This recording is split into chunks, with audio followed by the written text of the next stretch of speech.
Hi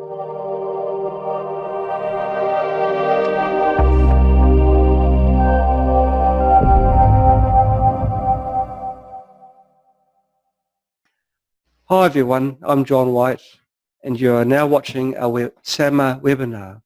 SAMA stands for Spooky Ask Me Anything, which is where we invite experts onto our show to talk about their area of expertise. This week we are lucky to have Kevin Beer back with us to tell us more about self-hypnosis for healing. Please feel free to ask any questions during his talk using our online chat facility. Kevin has been using Spooky 2 since 2013. He became interested in Rife and Spooky 2 whilst recovering from a serious case of neurological Lyme and several other tick-borne diseases. Kevin has been practicing transpersonal hypnosis and inner life mentoring since 2010. He is a board-certified consulting hypnotist and is certified in clinical hypnosis through the National Guild of Hypnotists. He is also certified in the transpersonal modality of depth hypnosis through the Depth Hypnosis Institute. Kevin's practice is called Inner Alliance Consulting, and his website is www.inneralliance.net. Kevin, we're so happy to have you back again. We had many people enthralled with the previous talk, and so, well, welcome back, and the show's over to you. Thank you. Okay, thank you. Thank you.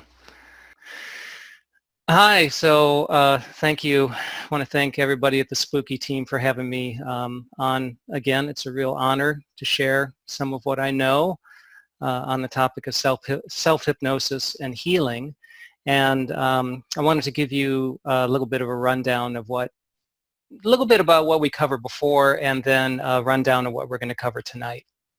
So the last time I spoke for SAMA it was a real broad overview of the interrelationship between the mind and the body and the spirit, and the positive role that self-hypnosis can play in one's healing path.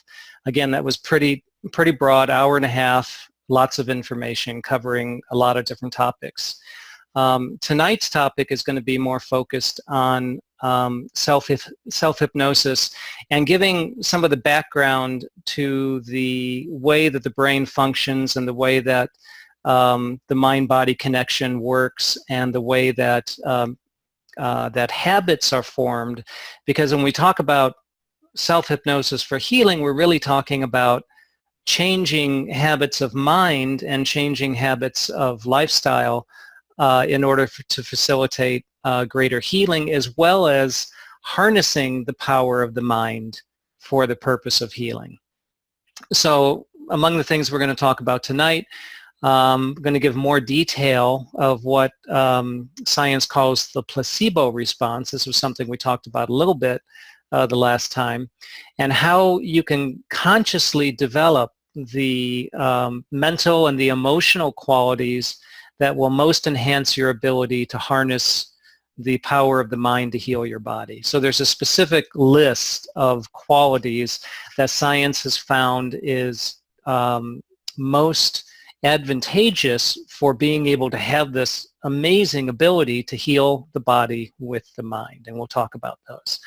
Also an overview of what happens in the brain and the body that creates the bridge between the mind and one's physiology, and the vital role that our thoughts and that our emotions and that our habitual thoughts and emotions and behaviors play in that.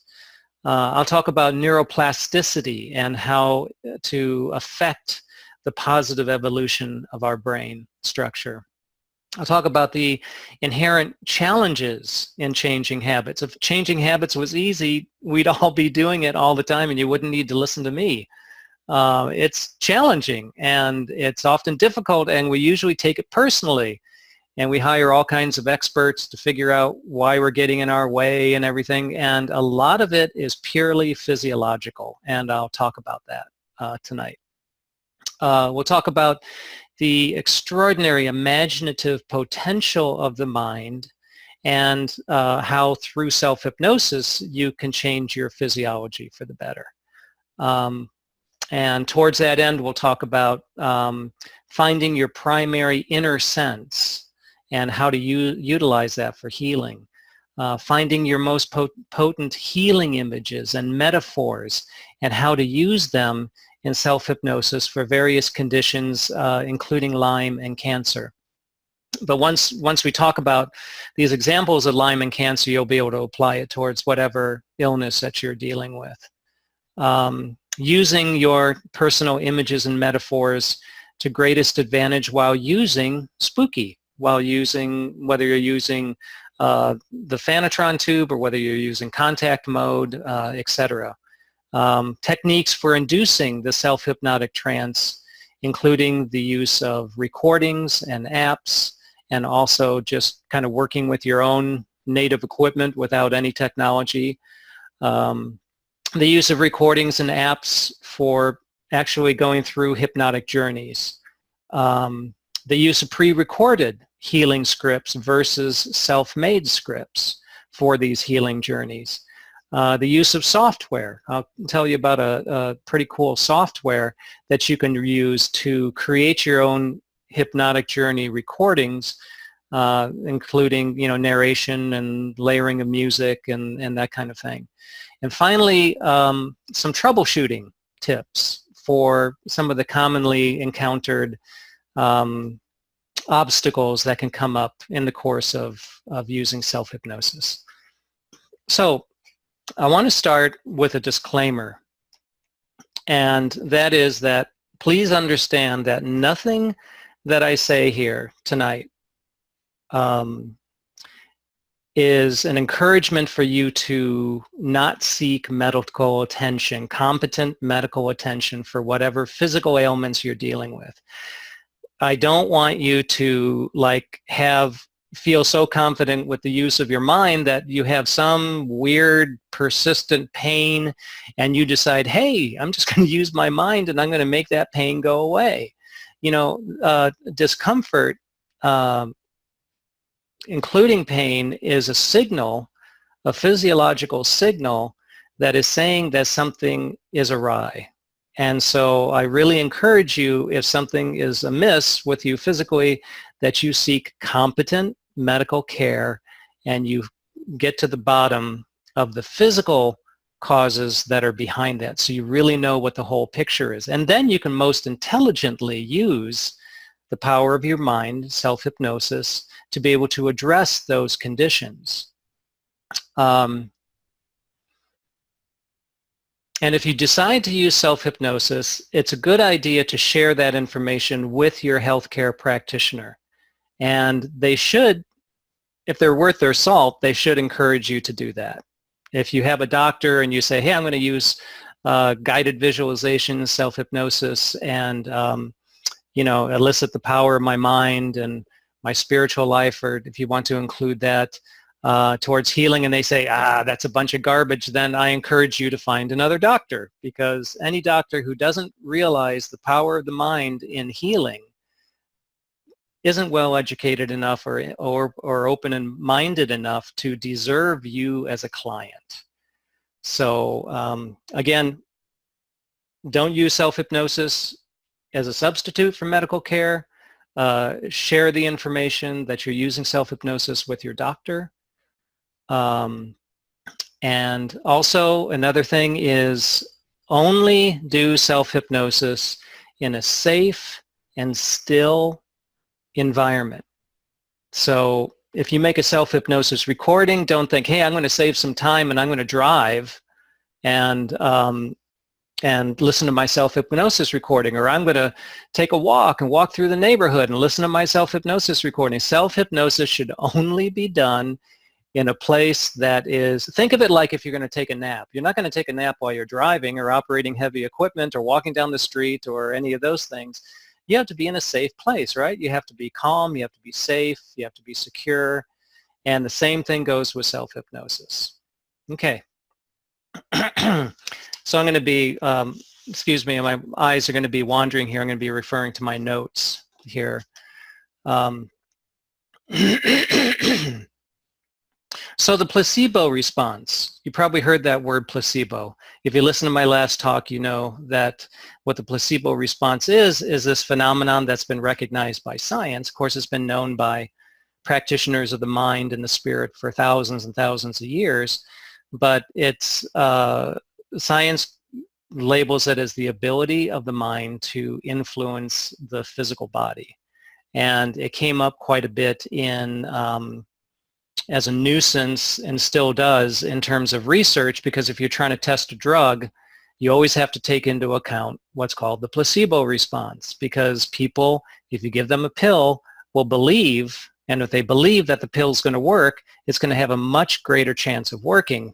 In fact, in terms of antidepressants, if you dig through the literature of the manufacturers of antidepressants, they have had to admit that actually that the effect of antidepressants for all but the most severe cases of depression, the effect of the drug is no more effective than the placebo response.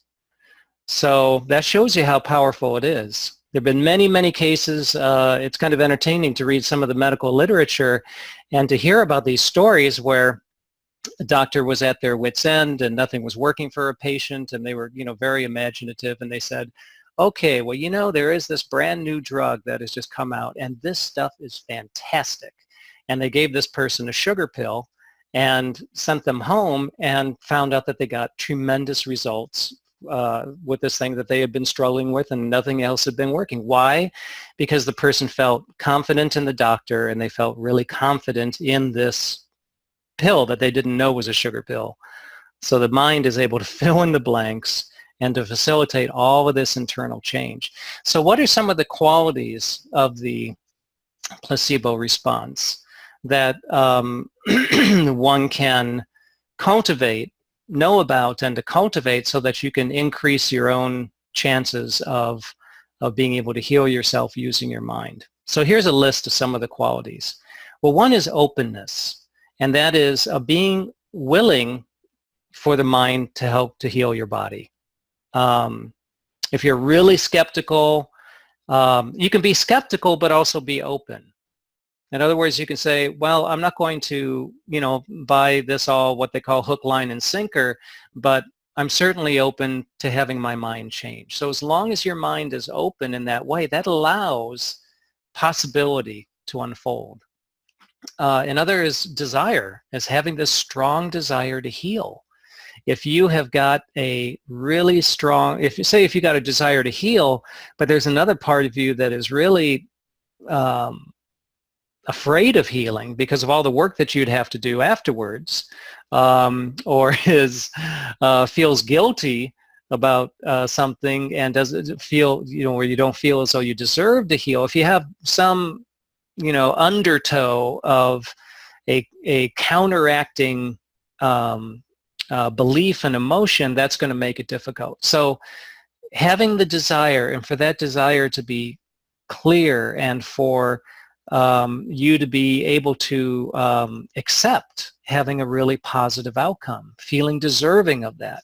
And that doesn't mean you have to feel 100% deserving. It's not like you have to be this, clean slate. It just means that predominantly you are willing to allow healing into your life, and you don't have, strong blockages to the prospect of healing. Another is to have a positive kind of anticipation about healing. It's basically having this kind of belief, I believe this is going to work. I mean, why not? I believe it's going to work. And that is very, very important. Going back to that example of the doctor who gives the sugar pill, the person had great confidence in the doctor, who's kind of this authority figure, and great confidence that this pill was going to work. So they were filled with this positive anticipation when they took the pill, and then when they went home. Having a positive anticipation, a positive expectation, believing, having a strong belief. And again, it doesn't mean that there can never be doubt. It doesn't mean that there can't be the presence of skepticism, but just the predominant qualities are ones of openness, positive anticipation, positive expectation, positive belief. Another is suggestibility, and that means where you are, when you go to a doctor, and if you believe in your doctor and the doctor says, hey, we're going to do fine on this, trust me, you're going to do just fine. And if you really take that in, then that means that you're suggestible. That means that the suggestion from that doctor that one is going to heal, you're able to take that in and to let it go in really deeply. It goes in through the conscious mind and into the subconscious mind, and it does its work there. As a matter of fact, there is a study that was done, or actually a number of studies that have been done about the patient-doctor relationship, and they found that the major factor in whether a patient healed or not while working with a doctor was the quality of that relationship, the quality of that doctor. So if you go into a doctor and the doctor doesn't listen to you, and they're, demeaning, and they're playing some, grotesque power trip, and it's this completely one-sided authoritative kind of relationship, your chances of healing are a lot less than if you have a doctor who is compassionate, who is able to really, comfort you, and who is able to instill you with a sense of confidence in the path that you're taking. Okay, so the goal is changing habits of mind. So you're kind of going from this place where you are right now. Say you have some kind of illness, and you don't know what the cause of it is, or you don't know quite how to get to it, and there may be lifestyle factors and mental factors, etc., that are playing a role in it. And so you're kind of at the beginning. And so one of the things I spoke about last time was of being aware of the inner story that you have around your illness, and just kind of checking in and to see if you, for instance, this is very common with people who are who have cancer or just any kind of severe illness, is that there are groups, constructive, supportive groups that form up around those illnesses. But the shadow side of that, the problem is that if the group is one where people are kind of wallowing in the misery, in the uncertainty, and that's the predominant mood and emotion, then it sets up this kind of victim mentality, and that is really powerful. So if the story that you're internalizing is, I'm a Lyme sufferer, and us Lymies, we really, life really sucks for us. Life is terrible, and we're on this terrible long journey, and yeah, I get online and I talk about it with my pals online, and we share our misery. And you see what that's doing? And in relation to what I just talked about with the placebo response, where's the positive expectation and the positive emotion and the the openness and the desire for healing and everything? That can be very seductive, to have this group where people are listening, and that's wonderful. But my suggestion is you want to make sure that the group and that your friends that you're talking to, etc., are able to be more positive, and to sort of keep you focused, help you to keep you focused on the big picture, which is healing.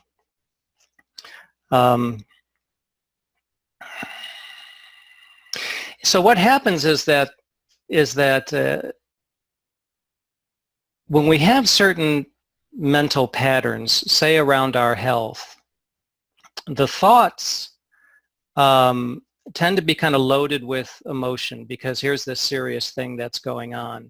So you can have the formation of habitual thoughts, and those thoughts can get kind of elevated in their intensity through emotion, through fear. And what happens with that is that the neurological connections form this this neural web in your brain that kind of represents that complex of thoughts and beliefs around your illness. And that can include your feeling of deservingness, your self-esteem, elements of your self-esteem around your illness, et cetera, et cetera. It's this whole complex web. And that if you're feeding it with negative emotion and fear, what it does is it strengthens the power of those neurological connections. The synaptic connections between the neurons get what they call a myelin sheath around them, and also along the nerve fiber. And that's what's carrying, that's transmitting the signal from your brain to different parts of the brain and then into your body. And the more that you focus on that negativity and the more that you invest it with this strong emotion, the more that myelin sheath, which is sort of like the insulation on an extension cord, the more that grows, and that becomes more challenging to change.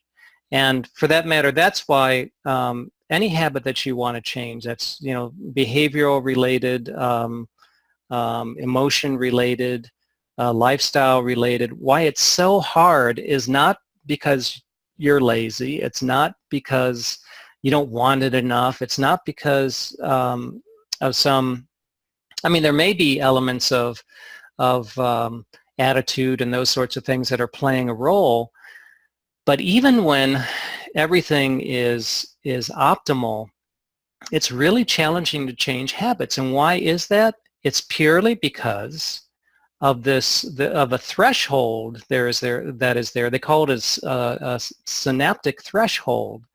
That means that you have to pass that threshold, that resistance, in order to kind of burst out into new areas of the brain, into forming new synaptic connections between these new neurons that will then form the new habit of mind. So what needs to happen when you're healing is that once you experience some positive healing, and say through self-hypnosis you experience some really wonderful positive mind states, and you get these really positive results, then what's important is to to stay on top of that, and not just to relax, because there's an inertia that's there. And so all of those other synaptic connections to all those other neural pathways in your mind that are associated with, less than optimal lifestyle choices or belief patterns that are contributing to stress and that kind of thing, those things are still there. They don't magically go away. Now, the beauty of the neuroplasticity of the brain is that you can form these, an explosion of new neural connections almost instantly. It's just, you have one internal, really vivid, powerful, beautiful experience, and it's doing this amazing process within your brain of forming all these new neural pathways. That is a fact. Now, it's also a fact that all the old stuff, all the old pathways with all of their good insulation are still there. So it's almost like, you can think of it like your new experience has formed these delicate little wires, but they have to compete with all these really well insulated cables that are already there.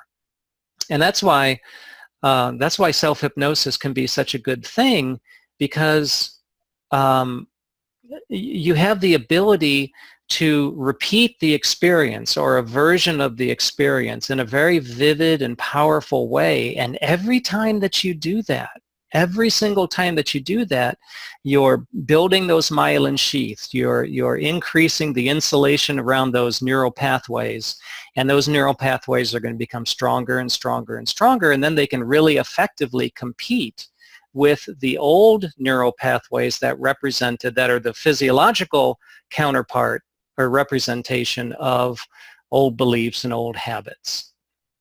So that old saying of practice makes perfect, and you may have heard somewhere that it takes 10,000 repetitions of something to gain expertise in something. And I don't, I'm not sure how exactly they came up with that number, but that's all based on this concept of neural pathways and establishing these really stable synaptic neural networks that can, exist on their own in a really reliable way. And they're at the, some of them are accessible at the conscious level, but primarily that kind of action is happening at the subconscious level. And that's why you can practice something, then you don't have to think about it anymore. It becomes second nature. It becomes, in martial arts, it becomes instinctual. You're not thinking about the kata, you're not thinking about the movements, it just happens in the moment, and that's because it is deeply established at your subconscious level. The same thing with playing an instrument or anything you gain an expertise in. Now, that also applies for negative habits of the mind and attitude and that kind of thing. Those things have their power because they happen automatically on their own. And the other thing is that they are very linked in with our physiology. So when we have a strong negative emotion, a whole bunch of things happen. And one of them is that there's an immediate release of cortisol and often adrenaline. And then there will be a genetic component to it. When there's a strong release of adrenaline and cortisol, there is a activation of proteins within the DNA that then also activates certain genes. And it's called, that field is called epigenetics. It's the study of gene expression and how gene expression gets activated or deactivated. And what they found is that when people are engaged in really, negative emotions, negative feelings, negative activities, that it tends to express the genes that are associated with negative physiological effects. And we're kind of going through perhaps the tail end of this period of time where there was a belief that if you had a gene for breast cancer, then you should have your breasts removed. I mean, I don't agree with that personally.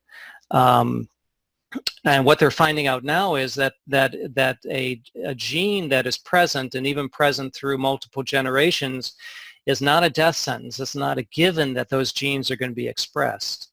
But there is a greater likelihood of the expression of those genes due to environmental toxins and due to things like negative, habitual negative habits of mind or experiences of mind. Now, on the flip side, if you are having a really powerful, positive emotional experience of love and compassion, or just pleasure and openness, that there's the release of dopamine and serotonin and other wonderful neurotransmitters, other hormones, and all the way down to the DNA, the release of proteins which will turn off the genes associated with illness and turn on the expression of the genes that are associated with healing and wellness. So we all possess this amazing power within us. Okay. So intensity of emotion is really key when you're seeking the use of the mind and the spirit to change yourself on a physiological level.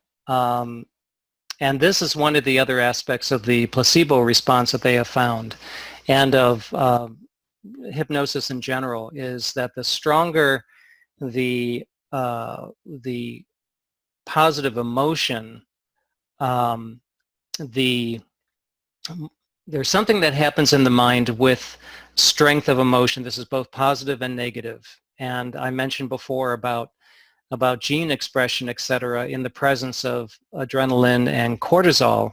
The other thing that happens is that things that are experienced, say, through a situation of trauma, will, with the release of those chemicals, if you will, into the system, there is also a much greater propensity for the formation of deep memory.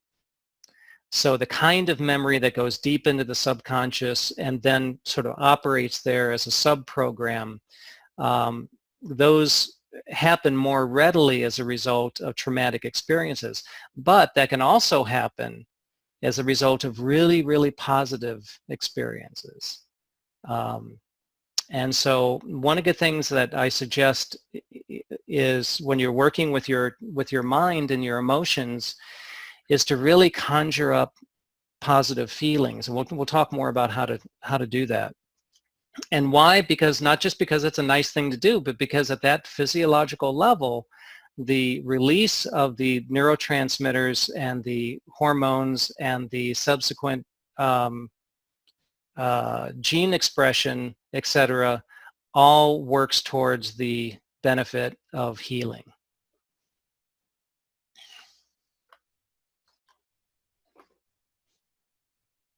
So another thing about change, and this is really common, is that we can have a positive experience, and it's like, hey, I've had this feeling of inner healing, and maybe I'm changing some aspects of my diet, or I've just got a really different perspective on my journey of healing from Lyme disease or cancer or something. It's just wonderful, and there's the hope and the expectation that it's just going to be smooth sailing from here on out. It's just going to be, hee, this is the end of all that negativity, but that's not how things work. And one reason is because of what I mentioned before, is that you've got all these cables and all these connections of the old habits that are still there. And your new experience is just kind of new and fragile. And there may be, quite a network of new cells that are starting, new neural connections that are starting, but they're a little bit fragile. Now, the other thing that happens is that because our sense of identity is built on our internal experience of self, is built on the thoughts that we're thinking, is built on the feelings that we're having in response to those thoughts, is based on the way that we judge the kinds of sensations that we're having in the body or in the mind. And so what happens is that when we go into the positive and we make some really positive changes, we're on really new terrain. So you may have heard this before, that strong positive or negative changes can still have a feeling of almost like trauma to them. Well, I think that's a little bit too strong of a word, but certainly uncertainty. Definitely uncertainty, because you're in this new space. It's like there's a new you, or a portion of an aspect of a new you that's being created through these positive experiences, and it's upsetting the internal equilibrium that has been there maybe for years or decades. And so it's really common for us, when we're in the process of positive change, positive psychological, emotional, positive physiological change, to feel this uncertainty, to feel almost like in a void. And then a lot of it depends on what follows, really depends on what your already established relationship is with uncertainty and with a sense of the void. Now, a lot of us will want to fill that void in with what? With what's familiar, because what's familiar is comforting. Even if it's not positive, it's comforting because it's familiar, because we're on good ground again. So that's where positive change is. That's why retreats and things like that work, in the short term so well, because you're removed from your habitual environment that may have been contributing to negative thought and behavior patterns, and you're in with a group of people who are all seeking some sort of positive change. And there's the energy of the group that can help to facilitate that change. There's the comfort and the understanding that can arise if there's difficulty associated with that change. And then you're in this new world that is being shared with all these other people. The challenge is going back to your own world and like, okay, what do I do now?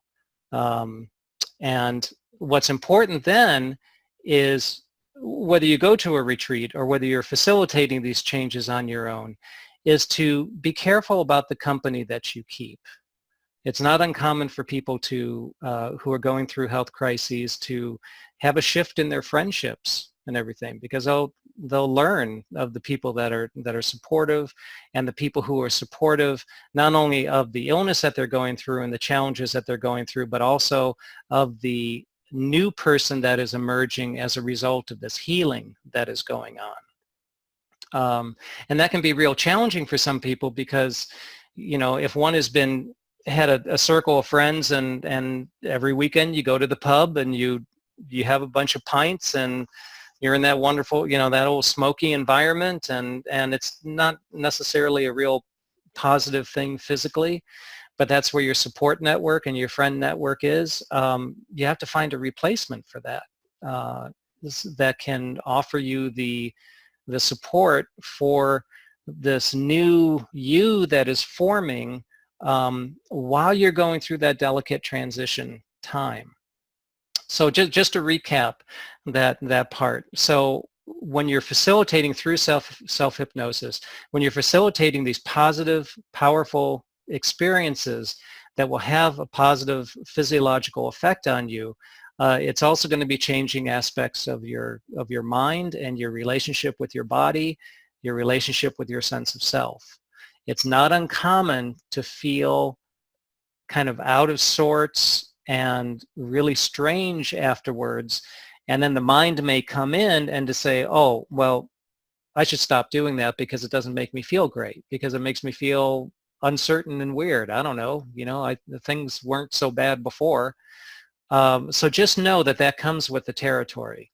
There can also be a strong resurgence of the old habits of mind and the old habits of lifestyle that will want to reinsert themselves, because that was the dominant pattern, and because that is where habitually one has had the source of comfort before.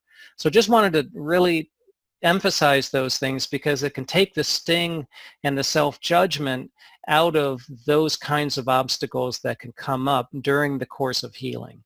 Just know that it's not personal. It's very, very universal. It's, across the, it's just kind of how we're designed physiologically in terms of the brain. And yeah, so just that. Okay, so moving on. But the discomfort is a good sign. So if you're going through positive change and you're feeling that kind of discomfort and the void and the weirdness afterwards, that's a good sign, because that means you've actually made really positive change. The other thing is, and this is really profound, is that we talked about gene expression. So if you have a set of beliefs, a certain kind of lifestyle, a certain kind of input of foods and chemicals and maybe toxins, certain kinds of beliefs, there is a whole pattern of gene expression that has been going on in relation to those that I talked about earlier. And that's not just you that you're experiencing in the moment. Those genes come from your ancestors. Those genes go back to the beginning of humanity. and for instance, they found in research recently that people who have suffered tremendous trauma, I think the study was done with Holocaust survivors, and they found that people who had survived the Holocaust had certain alterations in their genes as a result of that horrible trauma, and that those genes, those particular genes associated with the trauma, actually got passed down from one generation to the other. And so that means that there would be a propensity of certain not only physical but psychological characteristics because of what had been experienced by, say, an ancestor that one had never even had contact with. And it could be multiple generations ago because of the expression of that gene. So just know, again, that I just want to emphasize this because being a hypnotherapist and an inner life consultant, and I see this basically with all my clients. I see this with myself, with undergoing well-intentioned change, and how to negotiate that resistance and that strangeness and that seeking of the familiar that happens after one has actually accomplished change. So just know that you got the genes that can be fighting against you, the ancestors, the negative experiences of the ancestors fighting against you, and the basic physiology of the brain and how habits are formed. But it's a good fight, so keep going. And the way you keep going is to reinforce more positive experiences through, and self-hypnosis is a fantastic way of doing that, by positive changes in your environment, not reading the internet news habitually, really being aware of the input that you're taking in. And it doesn't mean you're putting your head in the sand in terms of world events. It means that you are feeding your body with good food and you're feeding your mind with good food. So somebody, I'm sorry, I don't know how to pronounce your name. Xiaoxin? Gu? Please forgive me. Can I give details on how I can do self-hypnosis on myself, and is it safe? Yes, and I'll be getting to that very soon. So the beauty of self-hypnosis is that it is able to create and to recreate these positive experiences, and to repeat that as often as one wants. And you can really customize the nature of those experiences according to what you need at any given time, and we'll talk about how to do that. So that means that new neural pathways are being connected, those are being insulated and strengthened, and new genes are being expressed. And you can do that deliberately. That's the beauty of it, is that it's not accidental.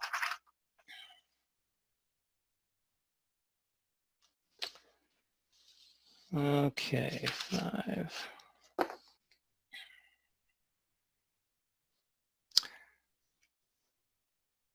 So I want to give a little example of that speaks to some of the things that I've been talking about, and a really simple example of self-hypnosis, something that one can do. Because there's different levels of self-hypnosis. Basically, hypnosis is the process of being able to facilitate a very focused and inward awareness. It is like daydreaming. It's like that state when you first wake up from a nap and you're very inwardly oriented. The focus is on that inner world, but the conscious mind is still there. The conscious mind is still operating. So it's not like you're going into some trance that you get taken over by. So I was asked here by, I'm sorry, the person whose name I'm not pronouncing correctly, is it safe? Self-hypnosis is very safe. Having hypnosis done by somebody else who's competent is very safe as long as certain conditions are met. Now, if you suffer from schizophrenia or multiple personality disorder or episodes of psychosis, then I would not suggest self-hypnosis unless you are working with a really competent holistic psychiatrist or psychologist or hypnotherapist who is just very, very familiar with those kinds of states of mind.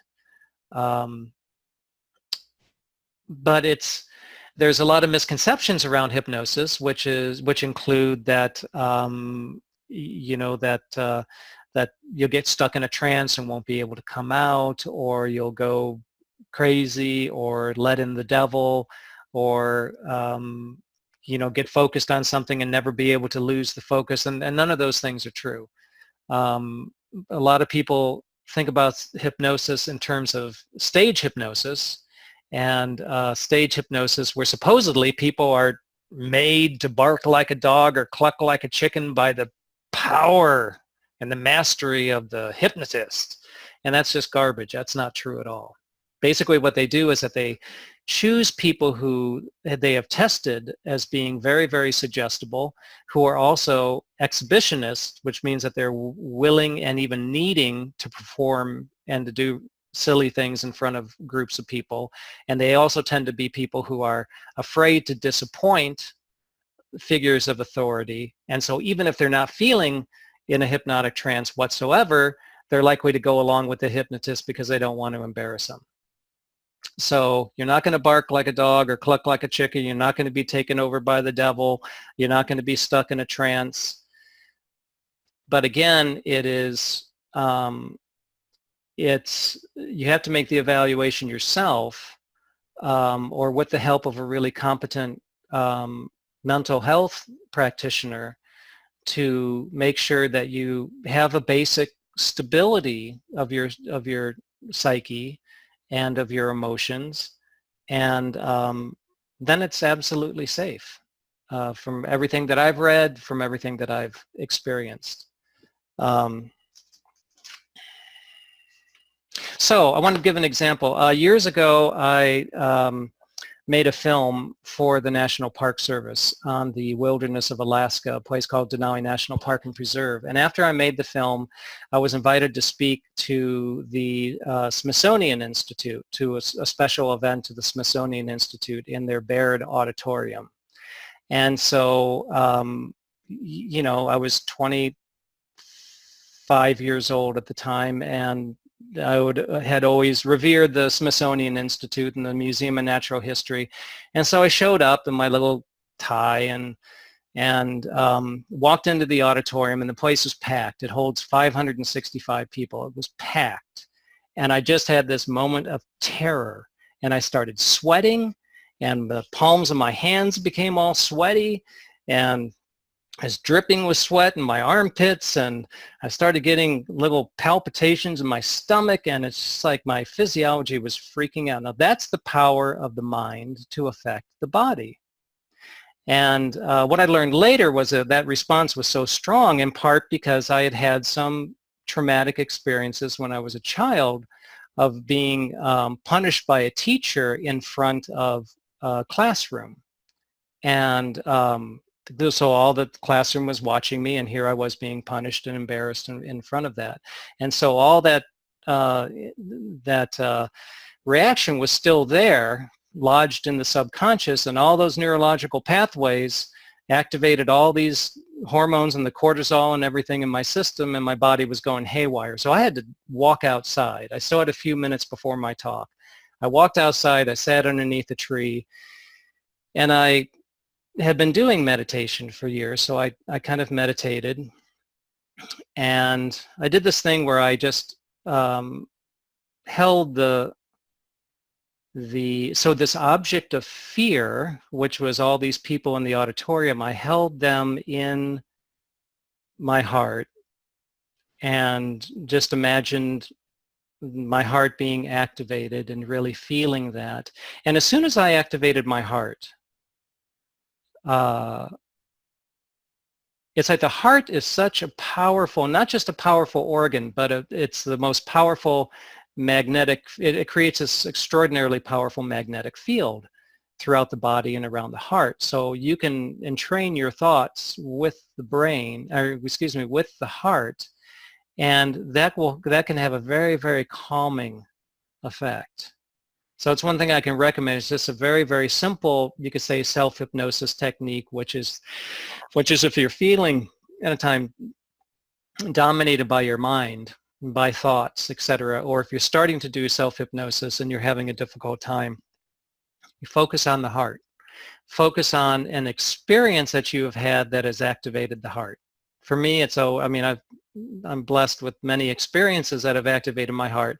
One of them that always gets me is when I think of my dog, whose name is Yuma, and I think of my dog Yuma and the way that he comes up and he looks me in the eyes, and his ears are kind of twisted a little funny little way, and it always just activates my heart. So all I have to do is do that, and I can feel my heart just activating, and what it's doing is it's strengthening this electromagnetic field, and then there's the associated release of the endorphins and neurotransmitters that create all these positive changes. So that's what I did when I was there underneath that tree. And within a couple of minutes, I felt fine. And then I walked in, and it was just time for me to walk up on stage, and I did fine. I mean, I was still kind of terrified of people running up on stage and tearing me apart for some reason. It's weird because I had filmed grizzly bears and had a number of really close, very dangerous encounters with grizzly bears when I was making that film in Alaska, and I was never as afraid in those circumstances as I was facing that group of 565 people. But because of what I had done and focusing on the heart and kind of getting out of that habitual track of the old experience into this new powerful experience of the heart, I was able to kind of step out of that negative physiological reaction that was happening and to do my talk. So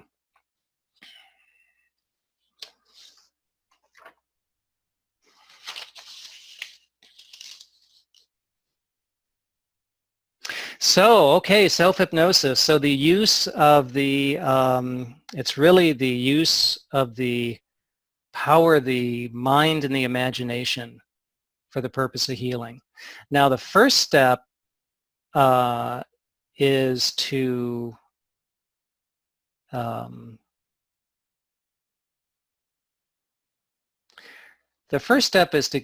get a sense of what your dominant sensory mode is. There are some of us that are very visually oriented.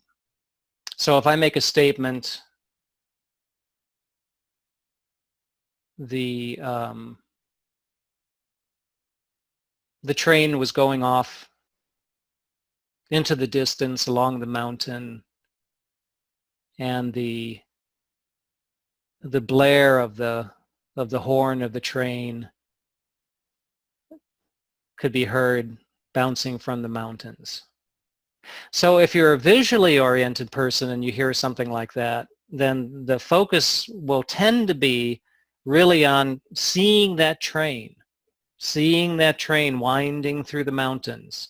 And then, yeah, because there's been mention of the horn of the train, then there'll be that, you will hear that to a certain extent, or you may see it. You may see the horn being pulled or whatever. If you're a person most oriented towards audio, towards sound, then the predominant experience of that simple sentence is going to be the sound of that horn blowing and reverberating through the mountains. There's also the sense of smell. There's also the sense of touch, or the having a kinesthetic sense, kind of experiencing things through the body. So hearing that same statement, one may think of the rumble of the train how how one could feel that through the soles of the feet, or how the sound, you could kind of feel the sound on the body. So the first thing is to become aware of what your primary sense is. And the reason this is important is that whether you choose self-hypnosis scripts, or whether you are designing scripts yourself, if you're a visual person, then the emphasis will be on the visual. Because what you're aiming for is you're creating inner imagery that is going to be most evocative of really positive feelings and experiences of healing. If you're a sound person, the focus is going to be on the sound. So if you're in a healing garden in your self-hypnosis journey, you're imagining yourself in this garden, the focus is going to be on the sound. All the sounds of the sound of beautiful running water, the sound of the wind through the willow leaves, or the sound of the birds, or all of that. That's the environment that you're creating, an immersive kind of environment. So the first step is to become aware of your main mode of sensing. The next step is to come up with healing images and metaphors that are associated with the healing that you want to do. So, as an example,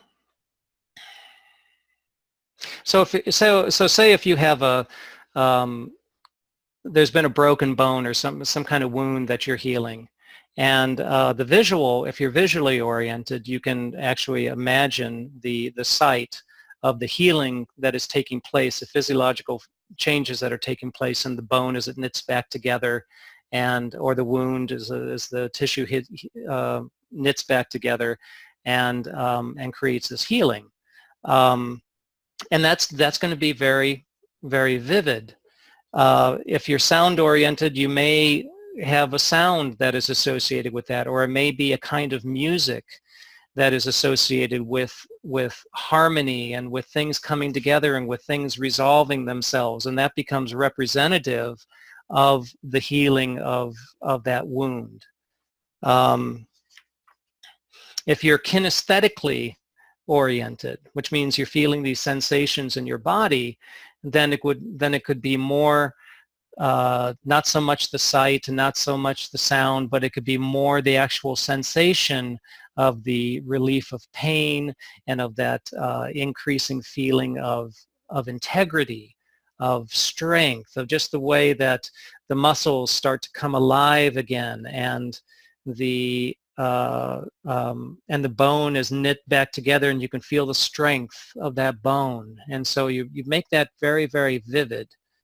The other thing is to, okay, so let's talk about actually going into the, I'm going to talk about inductions and things just a little bit later.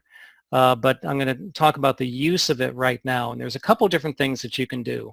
And the most simple thing that you can do is that you induce this this light hypnotic trance, which we'll talk about in just a little bit of how to do that.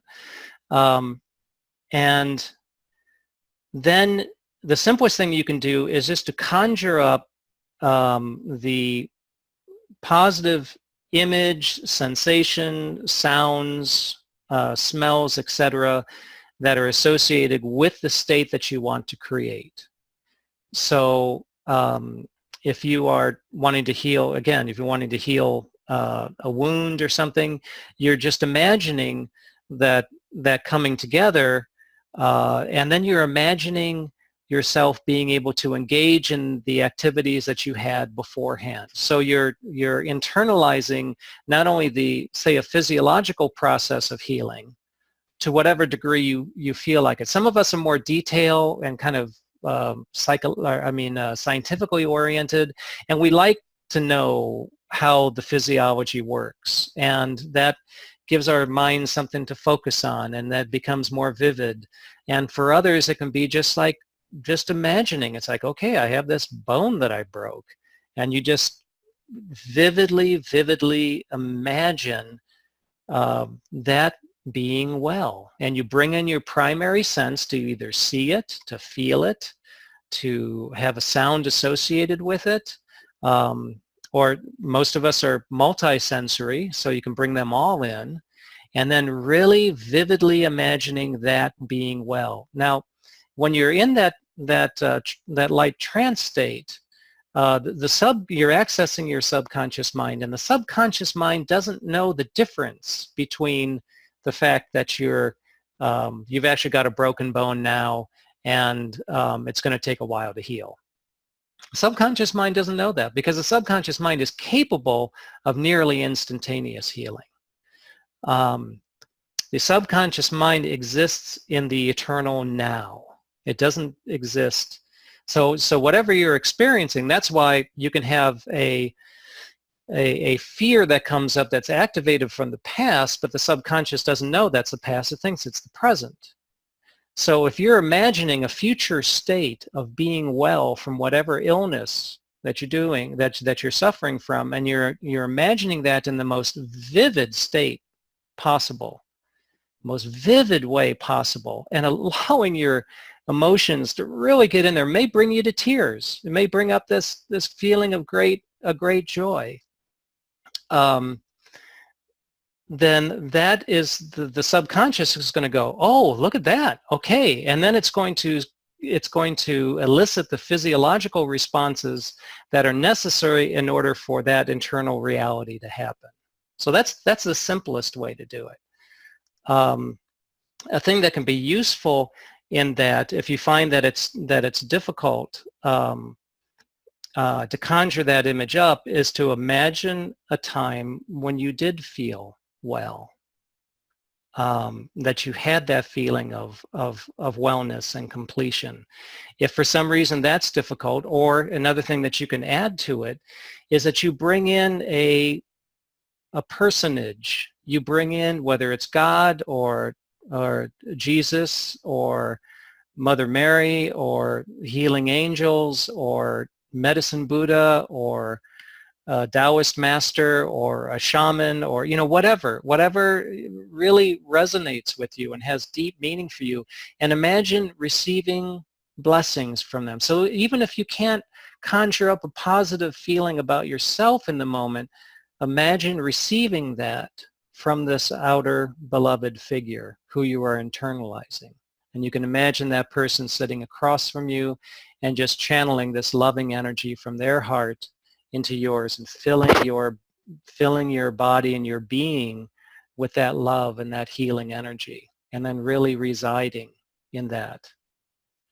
So that's and another thing you can do is, so that's kind of that's the real simple way. Another thing that you can do is that you can look at your illness, say it's Lyme disease, and you can kind of study what Lyme disease does to the body a little bit and what's necessary for healing. And from what I understand, there's three primary components to that. One is killing the pathogens. The other is detoxing from the killing of those pathogens, and of reducing the inflammation response that happens both from detox and from the toxins that are produced by the organisms. And then also healing from whatever damage is there. So you can kind of have a list of the things that are necessary. These are like the more complicated illnesses. If it's something like cancer, well, you got to get rid of those cancer cells somehow, and to reduce the size of the tumor, and then to undo whatever damage has been done to organs, etc., and to seek out whatever stray cancer cells there are that have migrated to other parts of the body. That's my understanding of healing from cancer.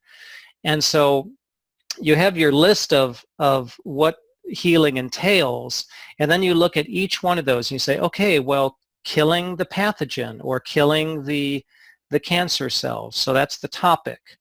And then you come up with images that are associated with, for you, that are associated with with killing pathogens. For some people, it'll be in kind of warlike terms, like some people who have used visualization, self-hypnosis and visualization for healing from cancer. They'll imagine their white blood cells are these soldiers that are going out and finding the individual cancer cells and killing them. Some other people might be uncomfortable with the warlike images, and they say no, they have these angelic hosts that go out and they find the cancer cells, or they surround the tumor with these angelic wings and fill it with light and dissolves the cancer into light. So the important thing is not to pick this up from somebody else, these images and these metaphors, but to find them for yourself, to find the most reliable, to find the most vivid and meaningful. And you'll feel it when you find the right one. You'll feel it in your body. It'll be this kind of excitement. There'll be this feeling of rightness about that particular image or that particular metaphor. So you do that for each stage of the healing. If it's shrinking the tumor, again, you can imagine something like the Wicked Witch of the West and the Wizard of Oz, who is having water poured on her, and she melts into a puddle and then evaporates. You know, you can imagine popping a balloon, and that balloon slowly diminishes and diminishes and disappears. You know, you can have some fun with it. And again, you're looking for the imagery, for the metaphor that really gives you a little zing, you know, that you find that you have a response to. In healing from Lyme, you've got these what they call cytokine storms, which are these, which is this out of control inflammatory response that creates brain fog and joint pain and just all of this crazy stuff. It's miserable. And you can imagine something like, you know, for instance, all those chemicals that are causing all that debris and everything is like a tornado that's just flying around. And you can imagine just being able to yourself or with the help of an inner being, that you're calming that storm, and you're calming that storm, and you're calming that storm. And then the water becomes still, and you're looking out over a beautiful expanse of water. And the beauty of this is, again, the subconscious mind doesn't know that, oh, it's like, oh, well, Kevin's just playing around with this imagery. Isn't that kind of quaint and funny? No, all the subconscious and the body understands is that this powerful imagery is eliciting emotional responses and then is eliciting physiological responses. So that's the power of the mind.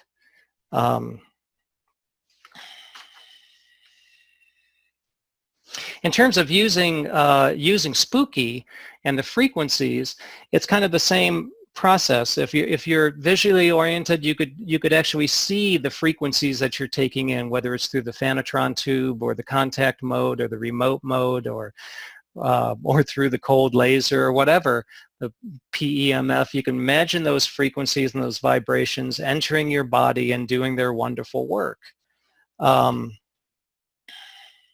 You can, if you're more kinesthetically oriented, you can feel those vibrations moving through your body and affecting this positive change.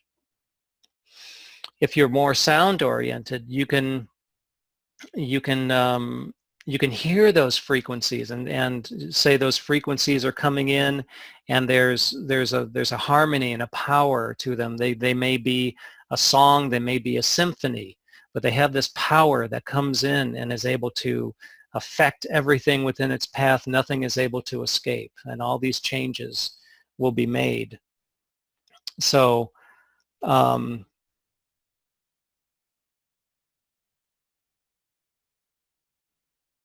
yeah, okay.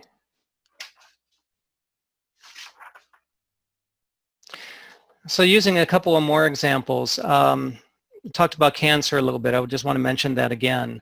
So the killing, in terms of using killing frequencies from spooky, they can be the more martial kind of warlike the power of those frequencies that are actually able to reach out and to find and to destroy these cancer cells. You may find it may be that you want to be more peaceful, and that these frequencies go out and sort of surround and to hug, but they have this incredible, inescapable, transformative power to be able to transform these cancer cells into positive cells, into normally functioning cells, dissolving them into light, shrinking the tumor. You come up with what happens when you're shrinking a tumor. You're reducing something in size. You're diminishing something. So as mentioned before, you kind of write down the qualities of what it is that you're trying to accomplish. And then you say, okay, well, I'm trying to shrink a tumor. What does shrinking mean? It means this. So what does diminishing mean? And what does diminishing something look like to me? And it may be a literal image of it, and it may be a metaphorical image of it, like I said, like the shrinking of the Wicked Witch of the West. So you're finding the images and the metaphors that are most powerful to you. And if you're repairing damage using, you're using the healing frequencies of spooky, and you can imagine those frequencies coming in and just realigning everything. Or you can imagine the frequencies reaching out, because the healing frequencies represent the state of an organ, or the state of a tissue that is in its prime form. Here is the frequency of that tissue or that organ in its proper functioning, and those frequencies are going out and they're meeting with the diseased or the damaged tissue or organs, and you can imagine the damaged tissue or organ that is receiving those frequencies and is being reminded of the proper way and the ideal way to be again, and then it gets realigned with these new properly functioning frequencies, and it assumes the form of this perfection once again, one's innate perfection. Okay, so how to do self-hypnosis. Okay, I'm going to really, because we're getting a little bit late here, I know. I'm going to simplify it as much as possible. And I was thinking a lot about this evening, and there's a way that you can induce self-hypnosis through things like, and I mentioned this in my last talk, through things like eye strain, where you look up at a point on the ceiling that's just above your eye line, or your field of view, that creates this eye strain, and you're relaxing in a chair or something. And then when your eyes get really heavy, you kind of go down like this, and you allow that feeling of heaviness and actually the release of the muscle strain on the eyes to become a feeling of relaxation that washes through the body. Another thing that you can do is you can tense the muscles in the body, and tense all the muscles in your body, and then release. And then you'll get this extraordinary feeling of this release and this relaxation that washes through your body. And then you imagine that just kind of going deeper, deeper, deeper, deeper. You can do a progressive relaxation where you start from your head down to your toes, or from your toes and move up to your head, of just focusing on every part of your body, starting in one direction or the other, and imagining the muscles just the muscles of the scalp, the muscles of the forehead, relaxing the muscles of the eyes, around the nose, relaxing. It's funny, I'm starting to go into a relaxation trance right now. Why? Because I've had practice at it. So that's one way to do it. Another way to do it is to buy recordings that have already been done that are for creating these self-hypnosis inductions.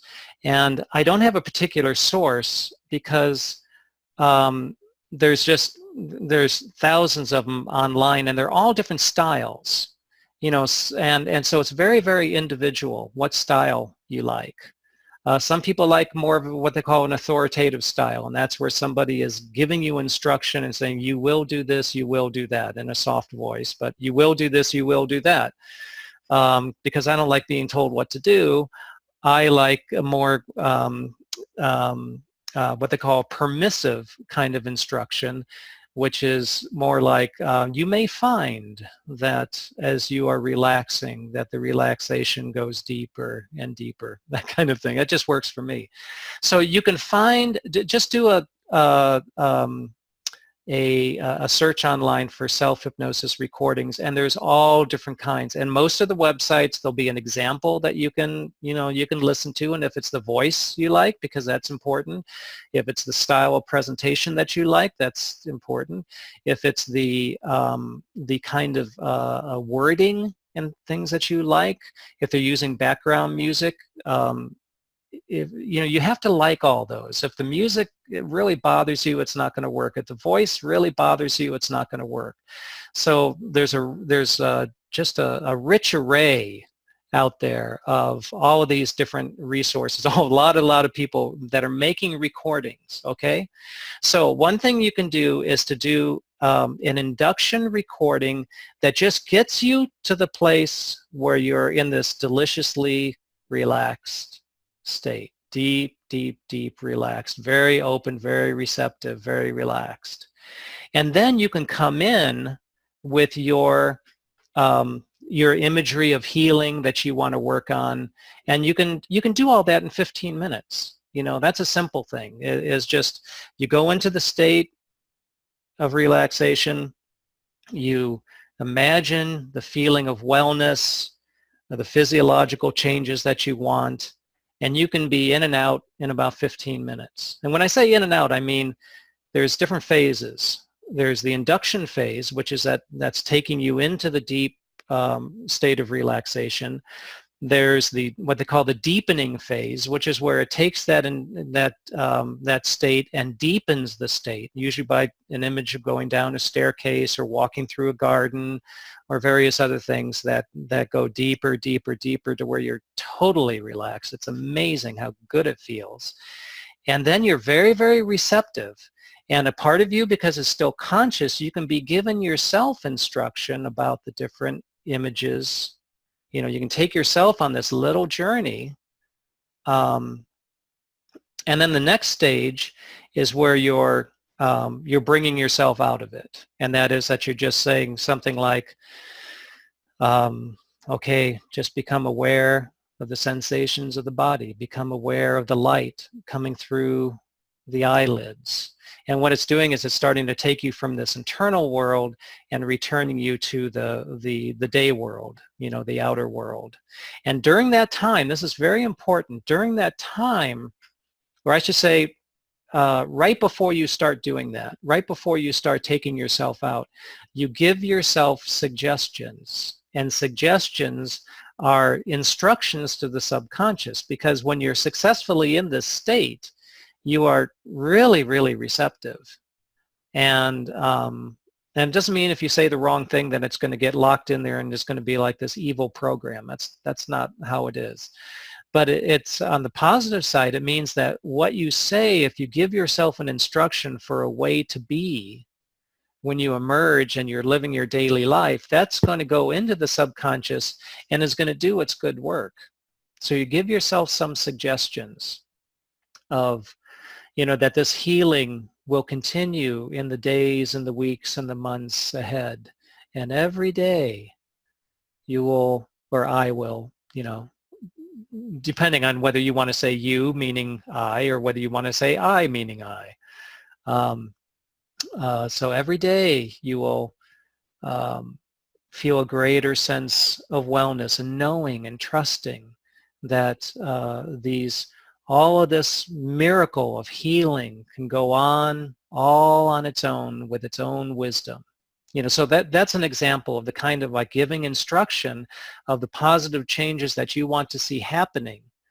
And you're kind of talking to your dearly beloved subconscious mind, and then it's in this very receptive state is taking in the instructions, and in a sense, metaphorically speaking, is going, okay, yeah, sounds good. I'll work on that. Well, you go ahead, back up to the surface world, but I'll be down here working on this. So that's one way to do it. Another way is to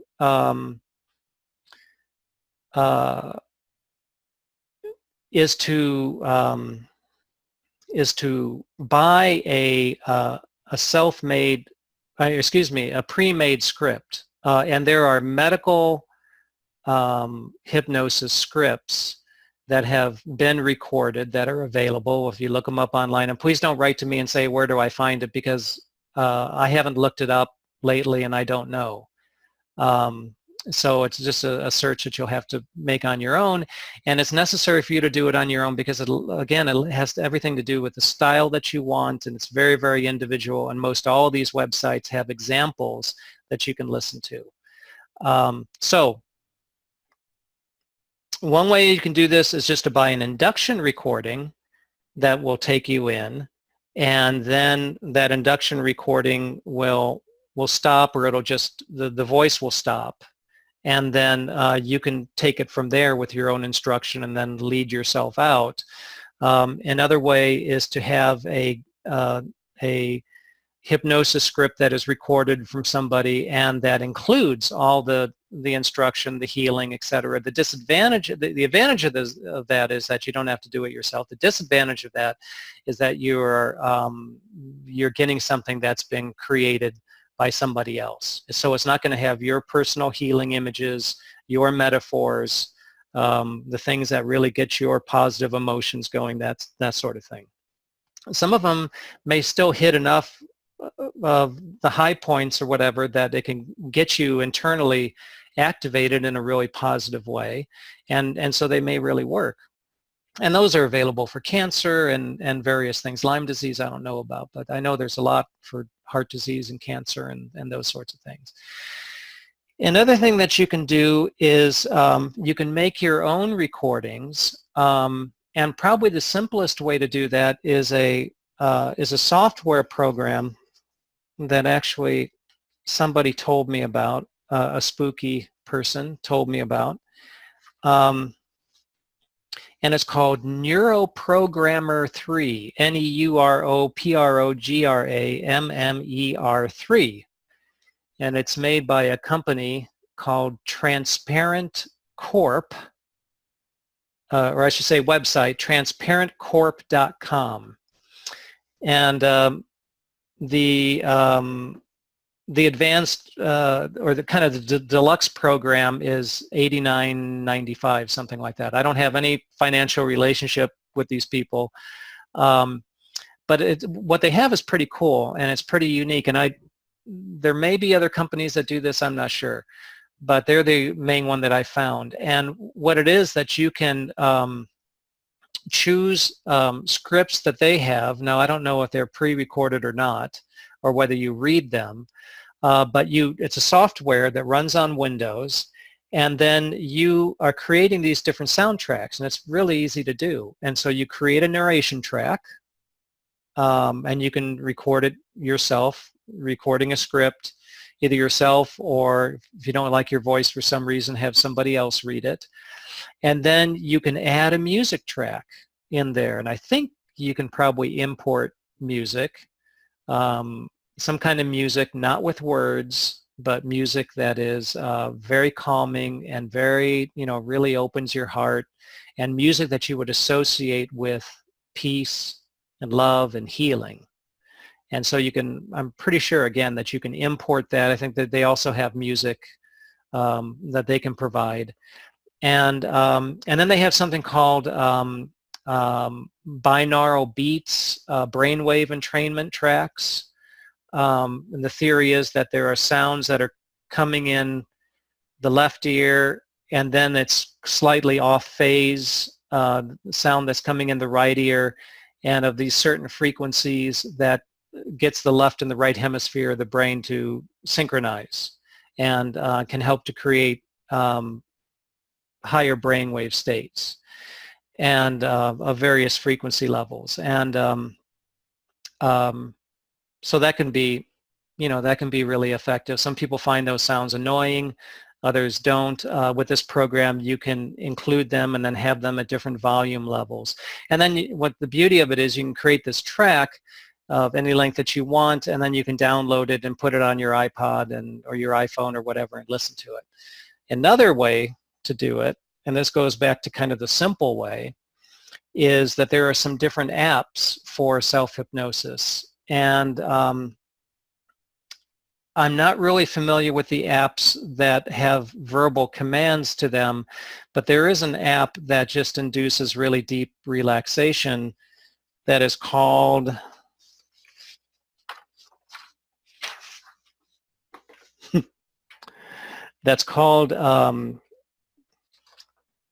I will find it, called Ambi. It's an app called AMBISCI, I think. It's made by, I think it's Tesla Corporation. Isn't that great, Tesla? And what it is these, it's an app that has all of these different background kind of drone music tracks, and then you can add an entrainment track of all of these different kinds of different frequencies. And then you can adjust the sound level, and then you can also put a timer on it so that you can time it for, you know, whatever length you want, and then it'll wake you out of that state gently when it's done. I use that quite a bit because I like the shorter journeys that that I can kind of facilitate and go through a visualization and kind of a mini journey. I also sometimes will create longer tracks, either for myself or I've created them for my wife with different for different things, and also for other people. And that involves writing a script and recording it and then laying in a background track, and it's kind of a lot of work. So if I do it for other people, I have to charge a lot of money because it is several hours of time. But the beauty of the Ambisci track is that it's it can take you into a light trance state very quickly, at least for me, and then I can, I can do some healing work, and then 15 minutes. So it doesn't have to take a long time. If you want to create more of a longer hypnotic journey where you have an induction and then you have a deepening, and then you are going through a process of going through a healing garden and meeting an inner guide and receiving healing and changes in your body, and then you're emerging from the garden, that may take 20, 25 minutes, something like that. And that's where you can write your own script or buy a script pre-made, and either the whole thing pre-made, or again, like write a script or adapt a script and then record it with this neuroprogrammer program where you can add the music, etc. Okay, so I want to talk about a little bit about troubleshooting. What are the things that can come up that can make it difficult, and what do you do about it? Well, the main thing is that people talk about is I can't achieve a hypnotic state. I can't achieve this deeply relaxed state. One thing is to be careful of the preconceptions about what a hypnotic state is. Some people think it's like this really, really deep thing where you can barely hear or feel anything around you, and you're just like totally in this other zone. Well, it can be like that if you're in a very, very deep state. But it can be something that's a lot more surface. And sometimes when I've worked with clients and they're thinking afterwards, wow, I don't think I went into any hypnotic state. And then they tell me later about all the amazing changes that they helped to facilitate in their life as a result of the session. And that's because it may not have felt like they went deep, but it was deep enough. But you want to make sure that when you're getting ready to do self-hypnosis that you are that you're relaxed, that you're not like amped up on an energy drink or caffeine or other stimulants, that you're in a very safe environment. We talked about a little bit about that before, that you're not going to be interrupted. The phone is off, the answering machine is off. You got a sign on the door if you think that somebody may walk up to your door. The dogs and the cats are in the other room, et cetera, et cetera. You're creating sacred space. You're creating, the conditions for a really beautiful experience. And so when you have all that in place, it gives you a feeling of safety and of confidence. If you don't, if some of those elements are not in place, then there can be this kind of feeling of not quite being safe, and then it can be hard to go in. Want to make sure that you're warm enough, but not too warm. It's good to have a little blanket on you if you can, if it's not too warm where you are, because just actually the pressure of a blanket touches on nerve endings that that release dopamine and serotonin and calm the body. It's not really advised to be laying down all the way, because you may really go to sleep very easily. And so I usually like to be in like a recliner.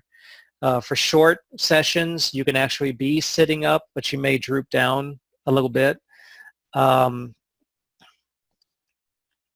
But you want to be in a physically comfortable position, whatever it is. You want to be comfortable. Mental aspects of being difficult to go into a state can be being overly skeptical or overly doubtful. Some people carry around the idea, oh, I can't be hypnotized. No, I'm never going to be able to. I can't relax. I can't relax. Well, one may not be able to relax in the outer world very, very, very well, but one may, with the use of the right languaging, with the use of the right self-hypnosis script, with the use of the right recording, the use of the right soundtrack, music track, etc., may really surprise yourself and be able to relax in ways that you never have before. Be patient, because you're, and if it doesn't happen at first, then keep trying, because you're trying something that maybe you've never done before. And you may have associations of again, not being able to relax and this whole identity around it. And you may try hypnosis either facilitated by a hypnotherapist or by yourself, and may really be pleasantly surprised. But if you're not and you're having difficulty, then try another way, try another form of music, try another voice, try another hypnotherapist, try another, typically with, if I've been working with a client and they're very resistant and they have fear, those are layers that we have to go through first. And those are layers that they would have to go through with pretty much anybody. If you're working with a hypnotherapist, be sure it's somebody you really trust, that you have a good feeling about, somebody whose voice you like, because the voice is the key for helping to take you into those deeper states. If you're working on your own, again, you're creating the positive conditions, and you just try different things. You try different kinds of recordings until you arrive at something that is like, ooh, this really worked. Wow, this is great. And it's treasure, I'm telling you. It's so amazing what we can do with our minds, and it's all ours. It's our indigenous equipment. I mean, it's our indigenous capacity to be able to do this. And it doesn't take long. Now, if you can go into that deeply relaxed state, which can take just seconds or minutes to go into, you only have to be in it for a few minutes for healing to begin. And that's really something. So these don't have to be long sessions. So that's about what I have. It's amazing, given the, I recall someone saying to me that before a top athlete, say in the Olympics, performs their event, they visualize it in their mind. And in their mind, they've already jumped over the pole or leaped the distance or run the long yards. And they've actually won in their minds, and they just use that. And I guess that's kind of self-hypnosis too, isn't it? Oh, absolutely, yeah. They're using, they're using a guided visualization and relaxation, and that's another word for it's the same process of hypnosis. And what's not only happening is that it's not only giving them confidence, but it's making physiological changes in their body. So muscles are actually forming. Yes. Changing, yes. And the nerve impulses that are necessary for that high performance are being reinforced just by being able to imagine it in advance. And so they'll be doing this while the stadium is noisy, the crowd are cheering for them to go ahead, they seem to be able to block off that distraction. Does that take much training to to to be able to do this, to block out distractions and perform what pretty much is sounding to me like a self-hypnosis type of activity with all this ambient noise? Yeah, it really depends on the person, and a lot of reaction to noise, distraction to noise, is that there's an inner resistance to it. There is something in the mind that is, like, if you really observe your mind, when you're distracted by noise, there's usually something that's saying, God, I wish that noise would stop. That noise shouldn't be there. I would be really peaceful without the noise. You know, Yes. so it's a resistance that's there. And so one way of one step towards doing it is just not to have a reaction, or if a reaction is there, you just observe the reaction, and you can just pretend like the noise doesn't have anything to do. The noise is just, it's just a sensation of sound vibrations going through the air, and so it takes the charge out of it, and then it doesn't matter that it's there. But Right. and then it is a kind of a mind training, and for some people, you know, it may take more practice to be able to do that. Focusing on a sensation within, you know, say within the body, focusing on if it was a sports performer, you're focusing on the goal and making that more vivid than the external stimulus. That can help. Yes. Yes. It's amazing. Another thing which had me sitting on the edge of my seat here whilst you're doing a talk was regarding using your mind for healing, and it's visualizing the healing process. It's the way I think of it is not taking ownership of a condition. It's not accepting that if you've got a tumor, for example, in your body. I don't want this tumor in my body. You know, you think to yourself, I don't want this tumor, I want it gone, and then you're visualizing the tumor shrinking through whatever means is, you know, most vivid and important to yourself. It's it's something which does not belong in your body, and it's using your mind, the power of your mind, to help the healing process and help Hmm. to remove it. And I've heard reports of people doing this just without any other means, just using the power of their mind for healing. And Absolutely. it's and so you can't underestimate it. You know what I've learned from your talk today is well, I'm going to carry for this in my life. I'm sure of you as well. I find I'm one of these people that I'm easily distracted, even if I try and focus on tasks. But I find that sometimes the day is different.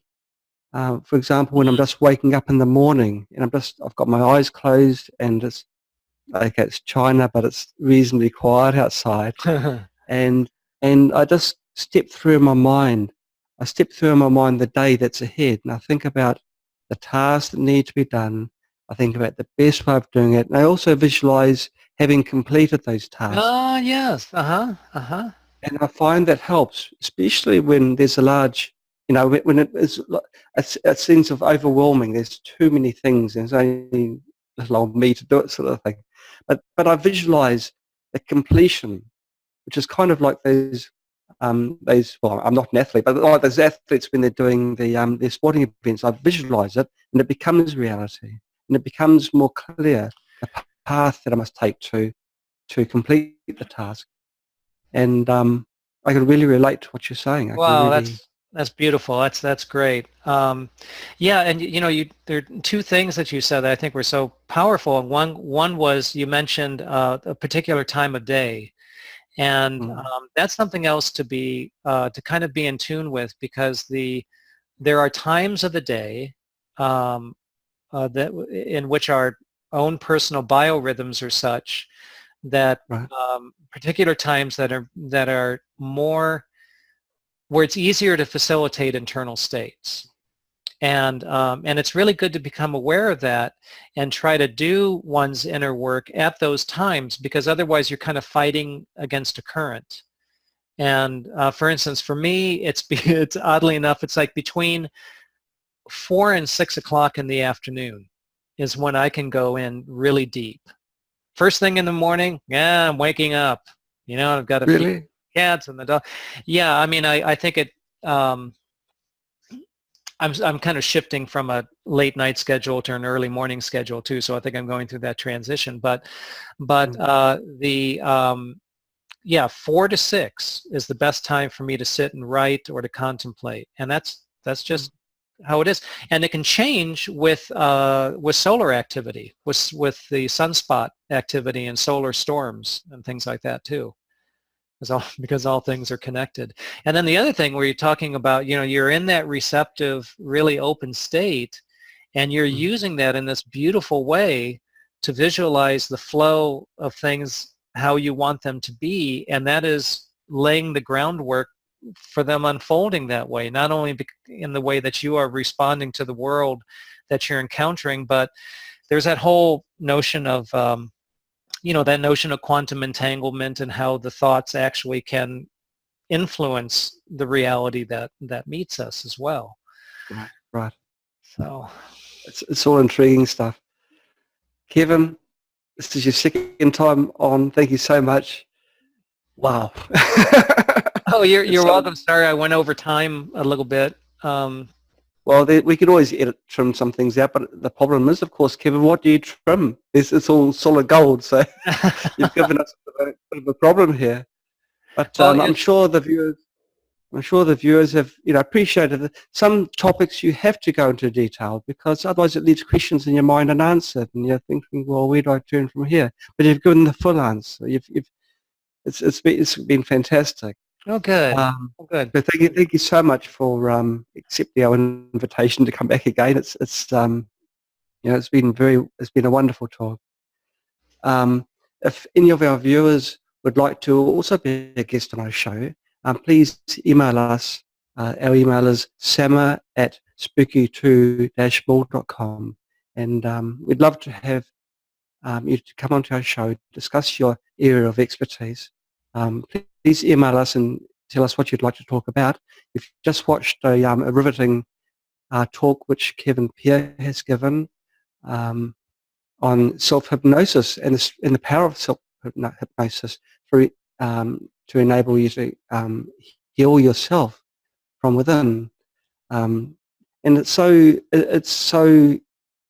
inexpensive. It's just a skill. And so Kevin's now given you insight of what you can achieve if you put your time and effort into it. Kevin, I can't thank you enough. Thank you for having me. Yeah. Coming on the show. Okay. And viewers, thank you very much for watching. Okay, we'll see you on the next SAMA webinar next week. Thank you. Goodbye. Bye-bye.